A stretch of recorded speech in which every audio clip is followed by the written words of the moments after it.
കോൺഗ്രസ് നേതാക്കളുടെ വഞ്ചനയിലും വാഗ്ദാന ലംഘനത്തിലും പ്രതിഷേധിച്ച് മുൻ കോൺഗ്രസ് നേതാവ് NM വിജയന്റെ കുടുംബം നിരാഹാര സമരത്തിന് ഒരുങ്ങുന്നു. DCC ഓഫീസിന് മുന്നിൽ വിജയന്റെ മക്കളോടൊപ്പം നിരാഹാരം ഇരിക്കുമെന്ന് മരുമകൾ പത്മജ ബത്തേരിയിൽ മാധ്യമങ്ങളോട് പറഞ്ഞു. ഗാന്ധി ജയന്തി ദിനമായ ഒക്ടോബർ 2 മുതൽ സമരം ആരംഭിക്കും. കോൺഗ്രസിന് വേണ്ടി വീടും സ്ഥലവും പണയപ്പെടുത്തിയതിന്റെ കടബാധ്യത ഏറ്റെടുക്കണമെന്ന KPCC നൽകിയ കരാർ പാലിക്കണമെന്നാണ് കുടുംബത്തിന്റെ പ്രധാന ആവശ്യം. വിജയന്റെ മരണത്തിന് ശേഷം അദ്ദേഹത്തിന്റെ കുടുംബത്തിന് നൽകിയ വാഗ്ദാനങ്ങളിൽ നിന്ന് കോൺഗ്രസ് നേതൃത്വം പിന്നോട്ട് പോവുകയായിരുന്നു. ഈ മാസം 30-നകം ബാധ്യത കോൺഗ്രസ് തീർത്തു നൽകണം. കോൺഗ്രസിന് വേണ്ടിയാണ് അച്ഛൻ വീടും സ്ഥലവും പണയപ്പെടുത്തിയത്. ഇതെടുത്ത് നൽകിയില്ലെങ്കിൽ 4 വയസ്സുകാരിയായ മക്കളടക്കം സമരം ഇരിക്കും, പത്മജ പറഞ്ഞു. തങ്ങളുടെ അവസ്ഥയ്ക്ക് കാരണം കോൺഗ്രസ് നേതാക്കളുടെ വഞ്ചനയാണെന്ന് അവർ വ്യക്തമാക്കി. വിജയന്റെ ആത്മഹത്യാ ശ്രമത്തിന് പിന്നിൽ കോൺഗ്രസ് നേതാവ് T സിദ്ദീഖ് MLA ആരോപണങ്ങളാണെന്ന് പത്മജ ആരോപിച്ചു. കോൺഗ്രസ് തന്ന പണം ഉപയോഗിച്ച് ബിസിനസ് തുടങ്ങിയെന്ന സിദ്ദീഖിന്റെ അധിക്ഷേപം സഹിക്കാനാകാതെയാണ് അച്ഛൻ ആത്മഹത്യക്ക് ശ്രമിച്ചതെന്ന് അവർ പറഞ്ഞു. എന്നാൽ യഥാർത്ഥത്തിൽ 25 ലക്ഷം രൂപ നൽകാമെന്നും ബാങ്കിലെ കടം വീട്ടാമെന്നുമാണ് നേതാക്കൾ ഏകപക്ഷീയമായി കരാറുണ്ടാക്കിയത്. ഇതിൽ 20 ലക്ഷം രൂപ മാത്രമാണ് നൽകിയത്. ബാക്കി പണം നൽകാതെ വഞ്ചിക്കുകയായിരുന്നു. വയനാട് DCC സെക്രട്ടറിയും ബത്തേരി അർബൻ ബാങ്ക് ചെയർമാനുമായ DP രാജശേഖരൻ ഭീഷണിപ്പെടുത്തിയതായും പത്മജ പറഞ്ഞു.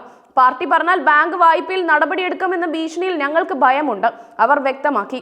വിജയൻ ബിസിനസ് തുടങ്ങാൻ വേണ്ടിയാണ് വായ്പ എടുത്തതെന്ന വാദം തെറ്റാണെന്നും പത്മജ പറഞ്ഞു. ജൻ ഔഷധി ആരംഭിക്കാൻ മറ്റൊരു ബാങ്കിൽ നിന്ന് വായ്പ എടുത്തതാണെന്നും അവർ കൂട്ടിച്ചേർത്തു. സമൂഹ മാധ്യമങ്ങളിലൂടെ കോൺഗ്രസ് നേതാക്കൾ വിജയന്റെ കുടുംബത്തിനെതിരെ നടത്തുന്ന അപവാദ പ്രചാരങ്ങളെയും പത്മജ അപലപിച്ചു. അച്ഛന്റെ ആത്മഹത്യാക്കുറിപ്പ് വ്യാജമാണെന്ന് നേതാക്കൾ പ്രചരിപ്പിക്കുന്നു. സംസ്ഥാന നേതൃത്വത്തിന് ഇതിനെക്കുറിച്ച് എന്താണ് പറയാനുള്ളത്? സമൂഹ മാധ്യമങ്ങളിലൂടെ അധിക്ഷേപിക്കുകയാണ്, അവർ പറഞ്ഞു. ഇതിനെതിരെ പോലീസിൽ പരാതി നൽകിയിട്ടുണ്ട്. കോൺഗ്രസിന്റെ വഞ്ചനയിലും സമൂഹ മാധ്യമങ്ങളിലെ അധിക്ഷേപത്തിലും നടപടിയെടുക്കണമെന്ന് ആവശ്യപ്പെട്ട് മുഖ്യമന്ത്രിക്ക് പരാതി നൽകുമെന്നും അവർ വ്യക്തമാക്കി.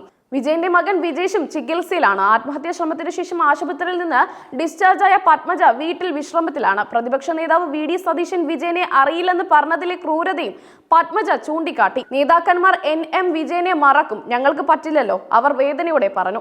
ഈ വിഷയത്തിൽ കോൺഗ്രസ് നേതൃത്വത്തിന്റെ മൗനം ഏറെ വിമർശനങ്ങൾക്ക് ഇടയാക്കിയിട്ടുണ്ട്. പാർട്ടിക്ക് വേണ്ടി ജീവിതം ഉഴിഞ്ഞുവെച്ച ഒരു നേതാവിന്റെ കുടുംബത്തോട് കാണിച്ച ഈ ക്രൂരത സാധാരണ പ്രവർത്തകരെയും വേദനിപ്പിക്കുന്നു. വിജയൻ പണയപ്പെടുത്തിയ വീടും സ്ഥലവും തിരികെ നൽകുക എന്നത് കോൺഗ്രസ് നേതൃത്വത്തിന്റെ ധാർമ്മികമായ ഉത്തരവാദിത്തമാണെന്ന് രാഷ്ട്രീയ നിരീക്ഷകർ പറയുന്നു. പത്മജയുടെ ഈ വെളിപ്പെടുത്തലുകൾ കോൺഗ്രസ് നേതൃത്വത്തെ കൂടുതൽ പ്രതിരോധത്തിലാക്കി. കേരളത്തിലെ കോൺഗ്രസ് രാഷ്ട്രീയത്തിൽ ഇത് വലിയ ചർച്ചകൾക്ക് വഴി തുറന്നു. വിജയന്റെ കുടുംബത്തിന്റെ ഈ തീരുമാനം KPCCക്കും DCCക്കും വലിയ തലവേദനയായി മാറിയിരിക്കുകയാണ്.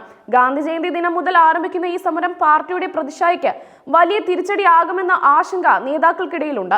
കഴിഞ്ഞ കുറച്ച് ദിവസങ്ങളായി സോഷ്യൽ മീഡിയയിലും മാധ്യമങ്ങളിലും ഈ വിഷയം സജീവമാണ്.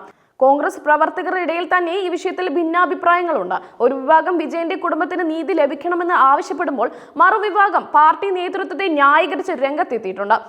ഈ സാഹചര്യത്തിൽ KPCC നേതൃത്വം എത്രയും പെട്ടെന്ന് വിഷയത്തിൽ ഇടപെടണമെന്ന ആവശ്യം ശക്തമായിട്ടുണ്ട്. വിജയന്റെ കുടുംബം ഉന്നയിച്ച ആരോപണങ്ങളെല്ലാം ഗൗരവമേറിയതാണ്. T സിദ്ദീഖ് MLAക്കെതിരെയുള്ള ആരോപണവും DP രാജശേഖരന്റെ ഭീഷണിയും ആത്മഹത്യാക്കുറിപ്പ് വ്യാജമാണെന്നുള്ള പ്രചാരണവും പാർട്ടിയെ കൂടുതൽ പ്രതിരോധത്തിലാക്കുന്നു. ഈ ആരോപണങ്ങളെല്ലാം കോൺഗ്രസ് നേതൃത്വം അന്വേഷിക്കേണ്ടതും സത്യം പുറത്തു കൊണ്ടുവരേണ്ടതുമുണ്ട്. വിഷയം കൂടുതൽ വഷളാകാതിരിക്കാൻ കോൺഗ്രസ് നേതൃത്വം എന്തെങ്കിലും നടപടികൾ സ്വീകരിക്കുമോ എന്ന് എല്ലാവരും ഉറ്റുനോക്കുന്നു. നിരാഹാര സമരം പ്രഖ്യാപിച്ച സാഹചര്യത്തിൽ കോൺഗ്രസ് നേതാക്കൾ വിജയന്റെ കുടുംബവുമായി ചർച്ച നടത്താൻ സാധ്യതയുണ്ടെന്നും റിപ്പോർട്ടുകളുണ്ട്. വിജയന്റെ മരണം ഒരു ഓർമ്മപ്പെടുത്തലാണ്. രാഷ്ട്രീയ പാർട്ടികൾക്ക് വേണ്ടി ജീവിതം ഒഴിഞ്ഞുവെച്ച സാധാരണ പ്രവർത്തകരെയും നേതാക്കളെയും പാർട്ടി എങ്ങനെ കൈകാര്യം ചെയ്യുന്നു എന്നതിന്റെ നേർക്കാഴ്ചയാണ്. ഈ വിഷയത്തിൽ കോൺഗ്രസ് എന്ത് നിലപാട് എടുക്കുമെന്നത് കേരളത്തിലെ പൊതുസമൂഹം ശ്രദ്ധയോടെ വീക്ഷിക്കുകയാണ്. വിജയന്റെ കുടുംബത്തിന് നീതി ലഭിക്കുമോ അതോ അവർക്ക് വീണ്ടും വഞ്ചിക്കപ്പെടേണ്ടി വരുമോ എന്ന് കാത്തിരുന്ന് കാണേണ്ടിയിരിക്കും.